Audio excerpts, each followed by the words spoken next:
बिस्मिल्लाहिर्रहमानिर्रहीम। अस्सलाम वालेकुम नाज़रीन, आप यूट्यूब चैनल देख रहे हैं। मैं इमरान खान हूँ। अपोजिशन ने अपना तीसरा पावर शो किया और ये कोयटा में किया गया।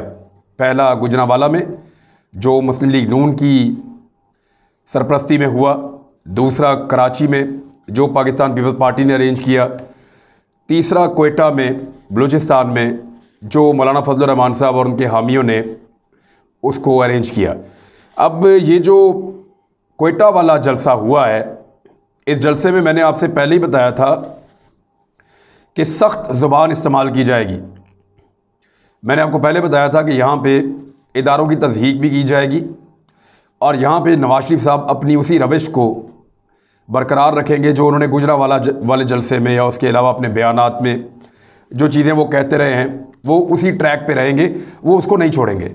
मियाँ नवाज शरीफ साहब ने आज जो खिताब किया उसके अंदर उन्होंने दोबारा से पाकिस्तान की जो फ़ौजी क़यादत है उसको आड़े हाथों लिया।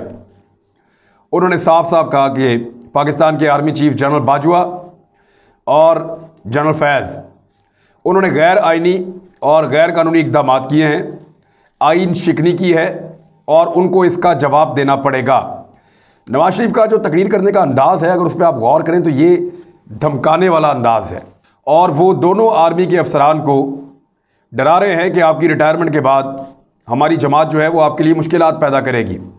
और ये बात आसिफ अली जरदारी एक दौर में कह भी चुके हैं। ये एक सोच है पॉलिटिकल लोगों के अंदर कि हम रिटायर नहीं होते, हम मौजूद रहते हैं, हमारे बच्चे हमारी जगह ले लेते हैं। तो ये जो फ़ौजी हैं या जज हैं या बाकी लोग हैं, ये रिटायर होकर चले जाते हैं तो फिर इनसे बाद में बदला लिया जा सकता है, इनको दबाया जा सकता है। तो ये एक सोच है और ये हकीकत भी है कि जो सर्वेंट्स हैं वो तो रिटायर हो जाते हैं। सियासतदान पाकिस्तान में या दुनिया भर में रिटायर नहीं होते नॉर्मली, और अगर वो हो भी जाएं तो उनके बच्चे उनकी जगह लेने के लिए पाकिस्तान जैसे मुल्कों में आ जाते हैं। लिहाजा वो हाजिर सर्विस रहते हैं और हमेशा उनका जो है वो कुछ ना कुछ जुगाड़ लगा रहता है पॉलिटिकल लोगों का। और मियाँ साहब अब ये इशारतन उनको ये बता रहे हैं। मियाँ साहब ने जो खिताब का किए जो आखिरी हिस्सा था, जब उन्होंने जनरल बाजवा को भी उन्होंने थ्रेट किया और DG ISI को भी उन्होंने थ्रेट किया, और उसके बाद आ जाएं तकरीर के आखिरी हिस्से पे। तकरीर के आखिरी हिस्से में मियाँ नवाज शरीफ साहब ने कहा कि मैं 3 तबकात को अपना पैगाम पहुंचाना चाहता हूं। ये है सबसे अहम हिस्सा। एक, उन्होंने कहा जी फ़ौजी जवानों, जो पाकिस्तान की फ़ौज के जवान हैं उनके बारे में। दूसरा, जो पाकिस्तान के सिविल सर्वेंट्स हैं उनके बारे में। और तीसरा, पाकिस्तान की जो आवाम है उनके बारे में। ये बड़ा अहम है। मियाँ नवाज शरीफ साहब ने पाकिस्तान के आम फौजियों से मुखातिब होते हुए कहा कि आपने ना सिर्फ मुल्क की हिफाजत का हलफ लिया है बल्कि आइन की पासदारी का हलफ भी लिया है, और आपके जो जर्नैल हैं या बड़े जो अफसर हैं वो ऐसा नहीं कर रहे और आप उनके साथ ना चलें। यानी जो लुब्बे लबाब था मियाँ साहब की गुफ्तगू का वो ये था कि फ़ौजी जवान और जो आम फौजी अफसरान हैं वो अपनी फ़ौजी क़यादत के ख़िलाफ़ हो जाएं, उनकी बात मानना छोड़ दें। जो चेन ऑफ कमांड है पूरी ऊपर से नीचे तक आती है उसके अंदर डिस्टर्बेंस आ जाए। मियाँ नवाज शरीफ साहब ये चाह रहे हैं। उन्होंने फ़ौज को उकसाया है इदारे के अंदर बगावत पर। आपको इसका कोई भी मतलब ले, मुझे तो यही समझ आई है। मुझे तो यही समझ आई है कि उन्होंने फ़ौज को ये बताया कि बात नहीं माननी और ये गलत हो रहा है, इसके ख़िलाफ़ खड़े होना है, और अगर आपको कोई अहकाम दिए जाएं इस हवाले से तो किसी भी इमरजेंसी में तो आपने उसके ऊपर अमल दरामद नहीं करना है। ये है वो बात जो मियाँ नवाज शरीफ साहब ने पाक फ़ौज को कही है। इस पर बाकायदा दफ़ात लगती हैं, इस पर पाकिस्तान के आइन और कानून में दर्ज है कि इस पर मुकदमा हो सकता है, बगावत पे उकसाना या ख़ुद इस तरह के जुमले बोलना। तो मियाँ नवाज शरीफ साहब ने पाकिस्तान की फ़ौज को तकसीम करने की एक साजिश की है इस जलसे में। पहले नंबर पे तो ये है। अच्छा, मैं थोड़ा आपको याद दिलाऊं, मियाँ साहब जब भी फ़ौज की बुराई शुरू करते हैं तो मुशर्रफ साहब से शुरू होते हैं। इनको ज़ियाउल हक साहब और अयूब खान याद नहीं रहते, क्योंकि अयूब खान पीपल्स पार्टी के बहुत करीबी और पीपल्स पार्टी को और जुल्फ़िकार अली भुट्टो को बनाने वाले इंसान थे, और ज़ियाउल हक मियाँ नवाज शरीफ साहब को पैदा करने वाले इंसान थे, उनको बनाने वाले इंसान थे। तो उनके बारे में कोई एक जुमला या कोई एक बात भी ये नहीं करते। हाँ, वहाँ से शुरू करते हैं जहाँ से इनको लगता है कि फ़ौज ने हमारा साथ नहीं दिया। जनरल राहील शरीफ साहब के दौर के अंदर इन्होंने कहा कि धरने हुए, और वो कहा जमहूरियत के ख़िलाफ़ इन्हीं मुट्ठी भर लोगों की एक साजिश थी। अब उसमें वो फिर फ़ौजी क़यादत को इल्ज़ाम दे रहे हैं, लेकिन जनरल राहील शरीफ का नाम नहीं ले रहे। उनके साथ इनके ताल्लुकात कुछ बेहतर हैं सऊदी अरब की वजह से, क्योंकि सऊदी अरब ने मियाँ नवाज शरीफ को बाहर निकलवाया और जनरल राहील इस वक्त सऊदी अरब की नौकरी कर रहे हैं, वहाँ की एक मुश्तरका फ़ौज की। लिहाजा मियाँ नवाज शरीफ साहब ने उनका नाम नहीं लिया, ज़हीरुल इस्लाम का नाम ले चुके हैं, अलबत्ता जो ISI के उस वक्त चीफ थे। अब आ जाए सिविल सर्वेंट्स के नाम पे जो पैगाम दिया मियाँ नवाज शरीफ साहब ने, और उनको तकरीबन उन्होंने धमकाया है एक अंदाज से। उन्होंने कहा जी कि ज़माना बदल रहा है, अब बचना नामुमकिन है। फिर सिंध पुलिस को उन्होंने सैल्यूट किया और उन्होंने कहा जी सिविल सर्वेंट को गुजारिश है कि वो अपने लिए भी इज़्ज़त कमाएं। सिंध पुलिस ने इज़्ज़त कमाई है और वो कोई अहकामात हुक्मरानों के वो ना माने जो उनको कहे जा रहे हैं। तो ये जो सिविल सर्वेंट्स हैं, शहबाज शरीफ साहब के दौर में पंजाब में और नवाज शरीफ साहब के दौर में वफाक में, ये तो सारे ज़ाती मुलाजमीन थे, ये तो बच्चों के काम करते थे। हमजा शहबाज इंटरव्यूज़ लेकर तैनातियाँ करता था, उसका तो ताल्लुक़ कोई नहीं था। सलमान शहबाज मुलाकातें करके अपने वालिद को बताता था कि किसको कहाँ पे लगाना है। मुझे अच्छी तरह याद है हुसैन नवाज़ इस्लामाबाद में आया और जो पाकिस्तान का नेशनल बैंक है और स्टेट बैंक की अहम वैकेंसीज़ के लिए उसने इंटरव्यूज़ लिए बड़े अहम लोगों के, और उनको उसने कहा कि जी हमें आपसे ये काम होगा बाद में, आप ये कर दें तो हम आपके लिए ये जॉब क्रिएट कर देते हैं, आपको ये जॉब दे देते हैं। मैं ज़िम्मेदारी से कह रहा हूँ, हुसैन नवाज़ मुझे अदालत में ले जाए, मैं वो बंदे भी बता दूंगा जो साथ मौजूद थे हुसैन नवाज़ के उस वक्त जब वो ये इंटरव्यूज़ कर रहा था, किस किस के किए थे वो भी बता दूंगा। तो ये इस तरह जो है वो ब्यूरोक्रेसी को तो आपने इंतहाई कंट्रोल में रखा, ज़ाती मुलाजिम बनाकर रखा, पुलिस को भी ज़ाती मुलाजिम बनाकर रखा। साना मॉडल टाउन में पुलिस ने और इंतज़ामिया ने जो आपके लिए किया उसका कोई तसव्वुर भी नहीं कर सकता। ब्यूरोक्रेट्स जो है वो ज़ाती मुलाजिम आपके बन के रहें, लेकिन जब आप हुकूमत में ना हो तो फिर वो हुकूमत के काम भी ना करें, दूसरी हुकूमत की बात भी ना माने। तो ये पैगाम मियाँ साहब ने ब्यूरोक्रेसी को भी जारी किया है। अवाम के नाम जो पैगाम है वो इन दोनों से ख़तरनाक है। उन्होंने कहा कि पाकिस्तान की फ़ौज आपकी अपनी फ़ौज है, इस फ़ौज को इज़्ज़त दो, मगर जब आइन की बालादस्ती और कानून की हुक्मरानी का मामला आए तो समझौता नहीं करना। अब ये तो डेफिनेशन मियाँ साहब ने दी है ना, यानी ज़ियाउल हक के दौर में उन्होंने कहा समझौता कर लो, अयूब खान के दौर में कहा समझौता कर लो, जब जनरल कियानी इनके साथ मिलकर साजिशें कर रहे थे और ये काला कोट पहनकर मेमोगेट स्कैंडल में अदालतों में जा रहे थे तब समझौता कर लो, जब ये वज़ीर आज़म पाकिस्तान यूसुफ रज़ा गिलानी को उनकी हुकूमत से गिरा रहे थे तो तब इन्होंने कहा कि समझौता कर लो, और फ़ौज के साथ हर किस्म का समझौता खुद भी किया और अवाम को भी करवाया मियाँ नवाज शरीफ साहब ने। लेकिन अब क्योंकि इक़्तिदार में नहीं है, एहतसाब हो रहा है, लिहाजा उन्होंने कहा कि अब मैं दे रहा हूँ डेफिनेशन आइन शिकनी की, और मेरी बताई हुई तारीफ के मुताबिक अब आपने समझौता नहीं करना, कोई फ़ौज अपनी आवाम से नहीं लड़ सकती। इस नहज पे ले गए मियाँ नवाज शरीफ साहब। लोगों को उन्होंने कहा एहतजाज करो, बाहर निकलो, फ़ौज के खिलाफ खड़े हो जाओ, ये आपको कुछ नहीं कह सकते। कोई फ़ौज अपनी आवाम से, और फ़ौज आवाम से वाकई नहीं लड़ सकती। अवाम फ़ौज से मोहब्बत करेगी तो फ़ौज काम कर सकेगी।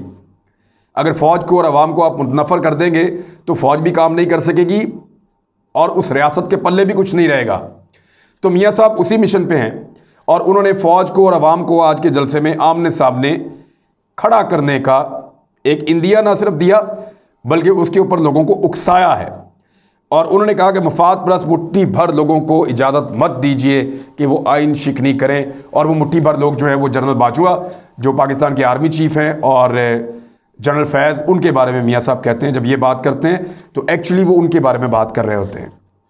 तो फ़ौज को उकसाया फ़ौजी क़यादत के ख़िलाफ़, ब्यूरोक्रेसी को उकसाया हुकूमत और फ़ौजी क़यादत के ख़िलाफ़, फ़ौज के ख़िलाफ़, और इसी तरह अवाम को उकसाया फ़ौज के ख़िलाफ़। ये वो मियाँ नवाज शरीफ कर रहे हैं जो सारी ज़िंदगी फ़ौज की गोद में रहे, जो सारी ज़िंदगी एस्टेब्लिशमेंट के साथ मिलकर खेलते रहे, जो सारी ज़िंदगी यही सियासत करते रहे, और आज वो उन्हीं इदारों को दीवार के साथ सिर्फ इसलिए लगा रहे हैं कि वो इदारे इस वक्त मियां नवाज शरीफ को रेस्क्यू नहीं कर रहे करप्शन के उन केसेस में जिनमें वो फंसे हुए हैं। अब ये एक खुली बगावत है एक तरह की जो मियां नवाज शरीफ साहब ने कर दी है। इसी जलसे के अंदर अवैस नूरानी गद्दारी के जुमले बोले हैं, सुने जरा उसने क्या कहा। हम चाहते हैं बलूचिस्तान एक आजाद रियासत हो। आज बलूचिस्तान का माहौल, हम चाहते हैं बलूचिस्तान एक आजाद रियासत हो। अवैस नूरानी के ये जो स्टेटमेंट है ये गद्दारी नहीं है तो और क्या है। वो भारत की जुबान बोल रहा है। भारत कहता है बलूचिस्तान एक आज़ाद मुल्क बनेगा, एक आज़ाद रियासत बनेगा। वो भी यही कह रहा है कि बलूचिस्तान एक आज़ाद रियासत बनेगा। आपकी फ़ौज वहाँ बैठी है, आपकी फ़ौज वहाँ पे तहरीक तालिबान पाकिस्तान से लड़ रही है, दुनिया भर की एजेंसीज से लड़ रही है, कुलभूषण यादव जैसे एजेंट्स के साथ लड़ रही है, दहशतगर्दों के साथ लड़ रही है और उन लोगों से लड़ रही है जो भारत से तरबियत लेकर आए हैं। और आप वहाँ पे बैठ के ये बात कर रहे हैं कि पाकिस्तान की फ़ौज यहाँ पे काबिज़ है और ये एक आज़ाद रियासत होनी चाहिए बलूचिस्तान। आप ख़तरे को समझिए कि किस लेवल का है। बलूचिस्तान पाकिस्तान का हिस्सा है। बलूचिस्तान पाकिस्तान की रीढ़ की हड्डी आने वाले वक्त में इसलिए भी है कि गवादर और जो आपका पूरा का पूरा एक निज़ाम बनने जा रहा है सी पैक का, उसमें बलूचिस्तान का एक बड़ा कलीदी किरदार है। वहाँ तरक्याती मंसूबे भी जाएंगे, वहाँ बड़ी अहम डेवलपमेंट्स भी होंगी, वहाँ इंडस्ट्री भी लगेगी, वहाँ खुशहाली भी आएगी, लेकिन उसमें वक्त लगेगा। मियां नवाज शरीफ साहब के दौर में जो बलूचिस्तान में दूध और शहद की नहरें बहती थी, या पीपल्स पार्टी के दौर में, या जब मौलाना फजलुर रहमान साहब वहाँ पे इक़्तिदार में शरीक थे, वो नहरें क्या 2 साल के अंदर सूख गई हैं? भाई ये बलूचिस्तान तो बचपन से हम देख रहे हैं ऐसा ही है, हमारे वालिदैन अपने बचपन से देख रहे हैं ऐसा ही है, हमारे दादा परदादा देख रहे हैं ये ऐसा ही है।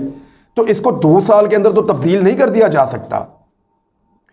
तो आपने 2 साल के अंदर आपका मौक़िफ़ इतना बदल गया कि अब आप बलूचिस्तान में एक आज़ाद रियासत बनाना चाहते हैं, और ये वो ख्वाहिश है जो इस जलसे से खुलकर सामने आई। मैंने आपसे कहा था कि इन जलसों के अंदर बोले गए जुमले इस अपोजिशन का पीछा नहीं छोड़ेंगे, ये इनके पीछे पीछे रहेंगे जब तक ये सियासत करते रहेंगे। तो ये भी एक ऐसा जुमला है कि बलूचिस्तान को आज़ाद रियासत होना चाहिए। ये जुमला भी याद रखा जाएगा और इसका जवाब मांगा जाएगा। बलूचिस्तान के अवाम को भी मांगना चाहिए जिनके दिल में पाकिस्तान है, और हर पाकिस्तानी को भी मांगना चाहिए, और इस आदमी को तो जेल में डालना चाहिए पकड़ के। लेकिन क्योंकि जेल में इसलिए नहीं डालेंगे कि आर्मी चीफ डाल नहीं सकते, फ़ौज जो है वो दीवार के साथ लगी हुई है, और वो इसलिए लगी हुई है कि एक पॉलिटिकल पूरी की पूरी एलीट उनके खिलाफ हो गई है और लगातार कमज़ोरी शो की जा रही है। वरना कोई भी मुल्क हो, इस तरह के स्टेटमेंट के बाद कानून की मौजूदगी में जेल की सुलाखें होती हैं और कुछ नहीं होता।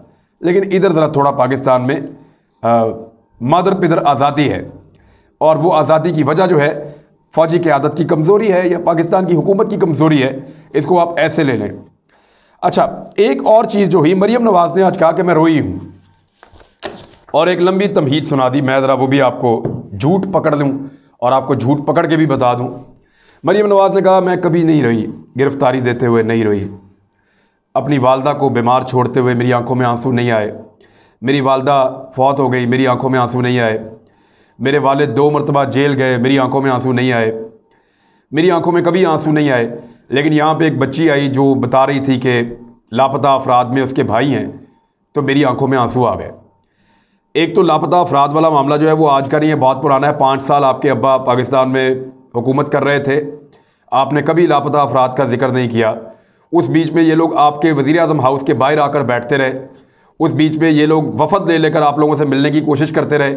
मरीम नवाज़ साहिबा, ना आपने इनसे मुलाकात की, ना आपने इनकी बात सुनी, ना आपकी आंखों में कभी इनके लिए आंसू आए।